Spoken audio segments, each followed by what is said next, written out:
Hello, say hi to a happy day and enjoy listening while I read to you a story. Little Red Riding Hood. Once upon a time, there lived a little girl named Little Red Riding Hood.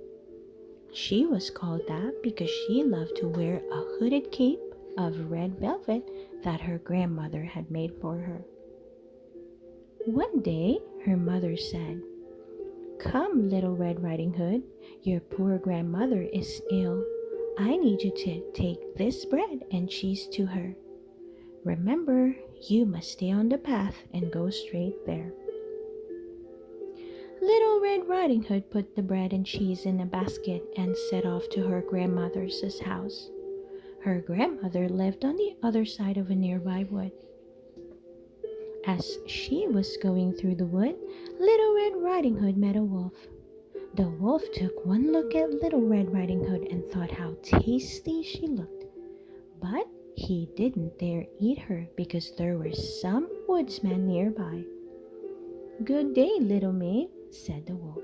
"Where are you off to on such a fine day?"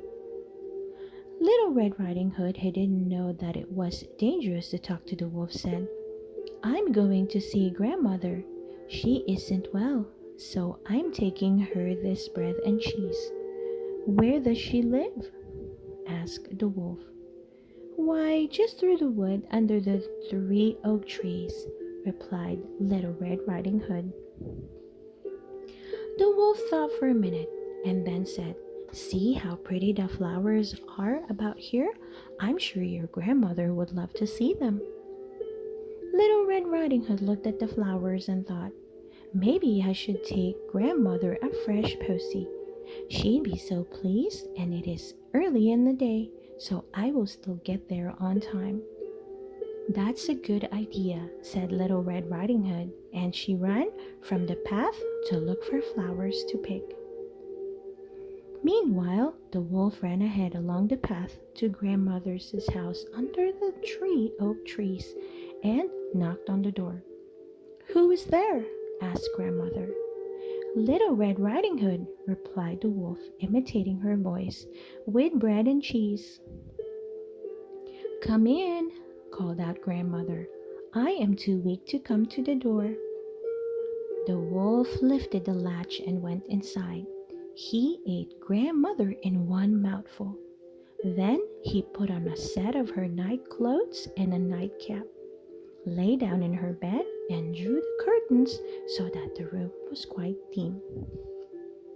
Little Red Riding Hood gathered a lovely posy of flowers and continued on her way to grandmother's house. When she got there, she knocked on the door. A husky voice called out, "Who is there?" "Little Red Riding Hood with bread and cheese," she replied. "Come in," called the wolf. "I am too weak to come to the door." Little Red Riding Hood lifted the latch and went inside. It was quite dark, but she could see the shape of her grandmother under the bedclothes, her nightcap pulled low over her face. "Put the bread down and come sit with me," said the wolf. Little Red Riding Hood sat by the bed. She was surprised at how grandmother looked in her night clothes. "Oh, grandmother, what big ears you have," she said. "All the better to hear you with," was the reply. "Oh, grandmother, what big arms you have," she said. "All the better to hug you with," was the reply. "Oh, grandmother, what big eyes you have," she said. "All the better to see you with," was the reply. "Oh, grandmother, what big teeth you have," she said.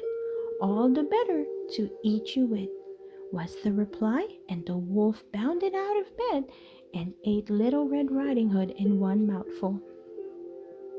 The wolf felt sleepy after his big feast, so he lay down again in bed and fell asleep. He started to snore very loudly. Just then, a huntsman who lived nearby was passing the house. "Goodness, how loudly the old lady is snoring," he thought. "She sounds very unwell. I might just pop up my head in and see if she is all right." The huntsman looked inside and saw the wolf lying in the bed fast asleep, his belly full. The huntsman, who had long been hunting the wolf, took his rifle and was about to shoot when it occurred to him that the wolf might have eaten the old woman and she still might be saved. He took his hunting knife and cut open the wolf's stomach. Little Red Riding Hood sprang out, saying, "Oh, it was so dark in there." Then Grandmother slowly climbed out, shaky but alive. The huntsman went off with the wolf's skin, and Grandmother, the Little Red Riding Hood, shared the bread and cheese. "Never again will I leave the path to run into the woods when my mother has forbidden it," Little Red Riding Hood thought to herself as she finished her delicious food. The end. I hope you enjoyed listening to the story, Little Red Riding Hood. Please don't forget to hit that like button and subscribe to listen to more of our favorite book stories. See you soon!